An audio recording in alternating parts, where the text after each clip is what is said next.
గాజుల రామారంలోని యోగాన్నపూర్ణేశ్వరి ఆలయంలో ఘనంగా వార్షికోత్సవాలను ఆలయ నిర్వాహకుడు జగన్ గురు ఆధ్వర్యంలో నిర్వహిస్తున్నారు. కాగా ఈ యొక్క వార్షికోత్సవ కార్యక్రమానికి భక్తులు, మహిళా భక్తులు భారీ సంఖ్యలో హాజరై తిలకిస్తున్నారు.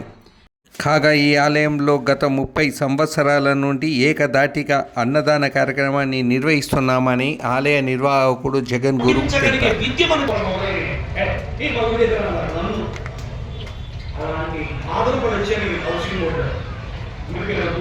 వదిలేసి వాళ్ళు ఏడ్చారు కదా నేను ఏడవకుండా వాళ్ళ ఏడుపు కూడా చూస్తూ ఇది ప్రజలకు ఉపయోగపడే గుడిగా ఉండాలని ఇక్కడ గుండి కానీ దక్షిణలు కానీ ఏమీ పెట్టమన్నారు. మా గుళ్ళో ఉన్న అర్చక స్వామి గారు కూడా ఏ దక్షిణ తీసుకోరండి, మేమిచ్చిన ఏదైతే ఇస్తామో అది ప్లేట్ కూడా తీసుకోవాలి. ఇక్కడ ఏమీ రాదు కూడా అండి, ఈ ప్రాంతంలో మాకు ఏమీ రాదు. మా శిష్యులు నేను కలిపి ఈ గుడిని రక్షించుకుంటూ పోషించుకుంటూ ఆవిడ అనుష్ఠానంలో ఆవిడ యొక్క ఆరాధన చేసుకుంటూ జరుపుతున్నాం. ఇక్కడ ఇది గుడి ప్రత్యేకత. ఇది నిత్య అన్నప్రసాద క్షేత్రం అంటే రోజు భోజనాలు పెట్టుకుంటారు.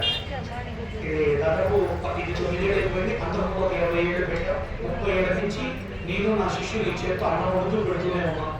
నా తుది శ్వాస వరకు నేను ధ్యానంలో అన్నా ఉండి లేదా బోధన చేస్తూ అన్నా లేదా అన్నం పెడుతూ అన్నా ఆ ముడిలోనే నేను అవ్వాలి.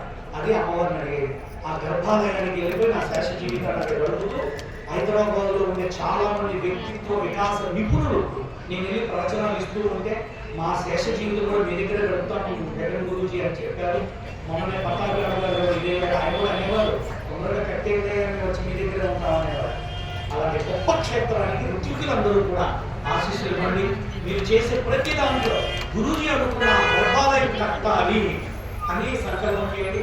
ఆడొచ్చే వీటిలో ఇక్కడ జరిగే 15 లక్షలు 20 లక్షలు ఖర్చు లేకుండా నేను నుంచి పండు తెచ్చి ఇక్కడ ఖర్చు పెడతాను.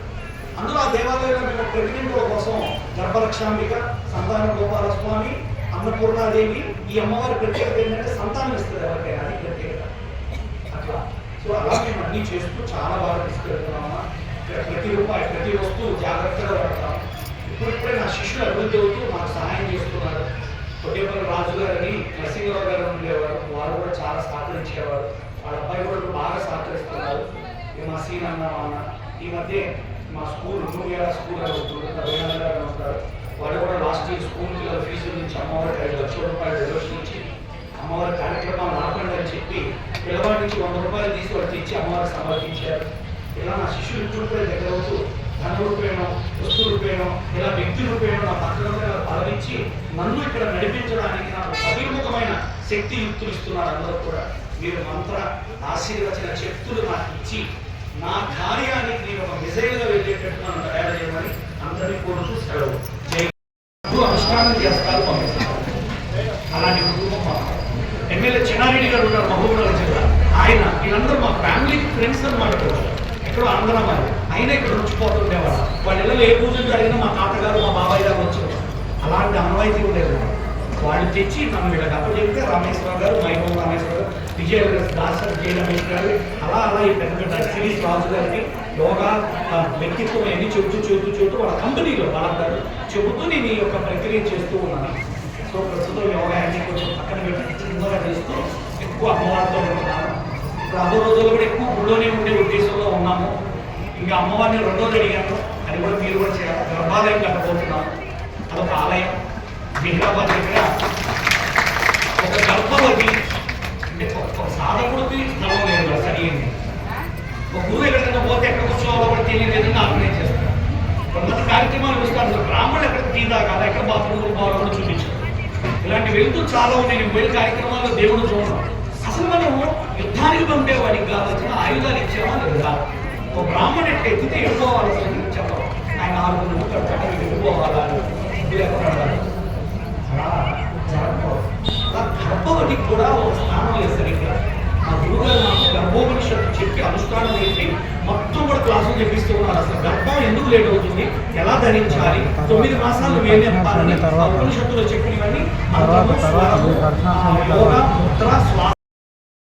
పట్టుకోగలరు. ఏ ఫీల్డ్ అయినా వైదిక రతులైనా, ఆచారాలైనా, ఆశ్రమాలైనా, యోగాచారాలైనా ఏవైనా గురువుని పట్టు. కలియుగంలో మాకు సైకాలజీ చదువుతారు. మెంటర్ మీన్స్ మన రోజుల్లో అంటే మీకు మన వేదాలు మనకు చెప్పేది ఏంటంటే అంటే ఏ లైఫ్ గురువు. అంటే మీ బిజినెస్ ఎలా చేయాలి ఆ గురువు కాదు, లైఫ్ గురువు ఉండాలి. ఎప్పుడు లైఫ్ మెంటర్ ఉండాలి. నువ్వు శ్రీచక్రాచార్య ఏమైనా చేయి. అందుకే మనం ఎవరైనా కలిసి మీ గురువు ఎవరైనా అడుగుతాడు ఫస్ట్. ఏ బ్రాహ్మణుడు వచ్చినా నేను అడిగేది అంటే అంటే అంటే అంటుంటాడు, ఫస్ట్ గురువు గారి పేరు చెప్పలేదు, మీరు చదువుతూ ఉంటారు. ఎందుకు అట్లా అంటే మనం నేర్పాల, గురువుని మర్చిపోవడం. కన్న తల్లిదండ్రులు ఇక్కడ ఉంటారు, గురువు ఇక్కడ ఉంటాడు. ఈ ఆజ్ఞాస్థానంలో కూర్చున్న గురువు మంత్రం మొదలు పెట్టే ముందే స్మరణ చేయాలి. మనం చెప్తారు, మా గురువు గారిని మేము దారిపోసాకే మేము అవి చేసుకోవాలి. అంటే గురువు పోషణ మంత్రంలో కూడా నేర్పాడు మా గురువు. అలాంటి స్థితి నుంచి వచ్చి ఈ గుడి కట్టేవాడు. నా శరీరం శాశ్వతం కాదు, నా తర్వాత ఎవరో గురి చేయాల్సిందే, నా దాకా ఏం చేయాలన్న పరితపనలోనే మా గురువు నేర్పిన ఆచారాలను ఇలా అనుకుంటానండి.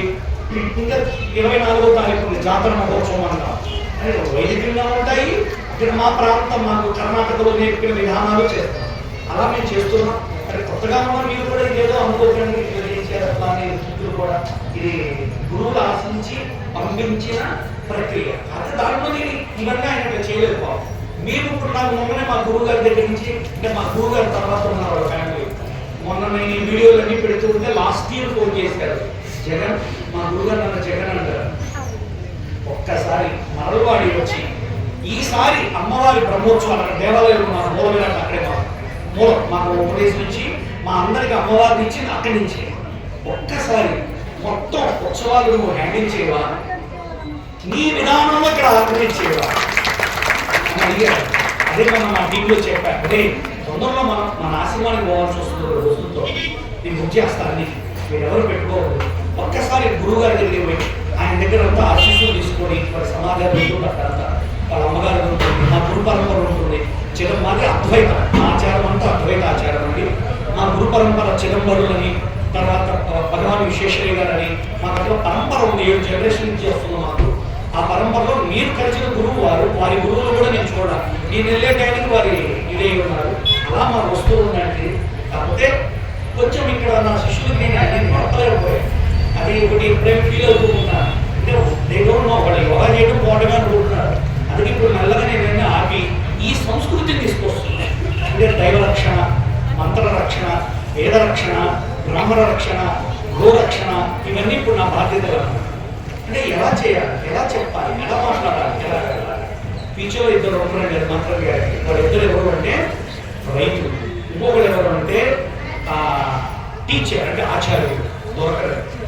అలా గుర్తుపెట్టుకుని వాళ్ళు చెప్పింది, రైతు దొరకడు, గురువు దొరకడు. టీచర్ గురువు శిష్యుని ఎన్నుకోవాలంటే వాడికి ఎన్ని పరీక్షలు అవ్వాలంటే పూర్వంలో మన సినిమాలో చూస్తుంటే మరి అట్లాంటి శిష్యులు దొరకపోవడం. అందుకే కఠినంగా ఉండేది ఏంటంటే గురువు పరీక్షకుడు. నేను ఒక్క 5 నిమిషాలు క్లాస్కు లేకపోతే 22 బాత్రూమ్లు గడిగించాడు నా చేత మా గురువు గారు. సంధ్యావందనానికి 5 నిమిషాలు లేకపోతే go and clean all dormitories and restaurants and Kannada and English. Plus ఆ రోజు క్లాసు లేదు, మౌనం, ఫుడ్ లేదు. ఇంత క్రమశిక్షణ నేర్పుతాడు నాకు. పూర్వంలో మేము కూడా ఇక్కడ అట్నే క్లాసులు చేసాం. ఇప్పుడు క్రమశిక్షణతో యోగా నేర్పితే వాళ్ళు గురువునే మార్చేస్తున్నారు. అంటే నువ్వు సెంట్రల్ పోతామని వెళ్ళిపోతున్నారు. ఈ కలికాలంలో కుదరదు. అందుకని నా పాత శిష్యులు అంటారు, మీరు మారారు గురుజీ అంటారు, అంటే జనం మారారు అంటున్నాను. ఇప్పుడు నాకు రెండేం పడుతుంది అంటే గురుజీ మారాడు, అప్పుడు నాకు లేడు అంటారు. నేల మీద కూర్చోలేదో చెప్తే మేము చిన్న చిన్న స్టూల్స్ ఇస్తాము. వ్యాపారంగా పడకండి, ప్రశాంతంగా చేసుకోండి. ఈ గుడిలో అమ్మవారిని ఎవ్వరు వచ్చినా నాతో